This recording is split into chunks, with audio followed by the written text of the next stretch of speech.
ప్రతి ఒక్కరూ రేణుకా జమదగ్నుల యొక్క కళ్యాణానికి రావాలి. ఇది మనందరి యొక్క అదృష్టం, సుకృతం. మళ్ళీ మళ్ళీ చెప్తున్న అదృష్టం సుకృతం, అదృష్టం సుకృతం అని. ఎందుకు చెప్తున్నానో మీకు అర్థం కాదు, నాకు తెలుసు దాని యొక్క విలువ. ఒక వజ్రం విలువ బయట బంగారు షాప్లో చెప్తారు, కోటర్ విలువ తాగేటో కంప ఉంది. దీంట్లో అంతరార్థం ఏంది, ఆధ్యాత్మికత ఏందన్నది నాకు తెలుసు కాబట్టి చెప్తున్నా. ప్రతి ఒక్కరు రండి. దాంట్లో భాగంగా ఎల్లమ్మ తల్లి పేరు మీద పాదాలు కట్టుకొని, ఎల్లమ్మ తల్లి పేరు మీద జోగినులుగా మారిన వాళ్ళు, ఎల్లమ్మ తల్లి పేరు మీద మాతంగిగా మారిన వాళ్ళు ప్రతి ఒక్కరు ఆ రోజు కళ్యాణానికి రావాలి. ఇట్స్ మై ఆర్డర్, ఇది నా ఆదేశం. ఎల్లమ్మ తల్లిగానే పిలుస్తున్న రారి.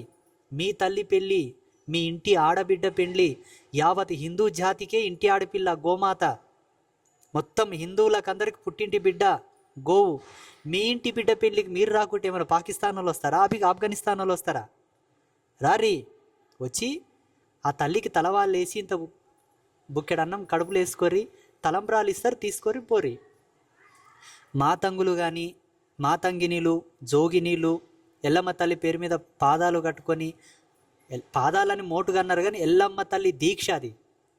ఇప్పుడు చాలామంది అచల బోధ తీసుకుంటారు, దత్తబోధ తీసుకుంటారు. ఒక్కొక్క దేవునికి ఒక్కొక్క రకమైనటువంటి ఉపాసన దీక్షలు, బోధలు, అనుష్ఠాన విధులు ఉన్నాయి. ఎల్లమ్మ తల్లికి సంబంధించిన బోధనే ఆ పాదాలు. అది అసలైనటువంటి ఉపదేశం. దాన్ని ఒక రకంగా ప్రచారం చేసేసిండ్రు పెద్ద మనుషులు. చెప్తా, ఎప్పుడు చెప్తానో దాని గురించి ఒకరోజు టైం వచ్చినప్పుడు చెప్తా, తప్పకుండా చెప్తా.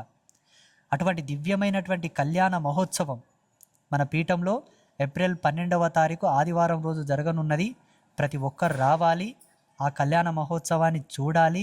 మీ కుటుంబానికి మీకు అనేక పుణ్య సుకృత శక్తులు సంప్రాప్తం అవ్వాలని కోరుకుంటూ, శుభమస్తు.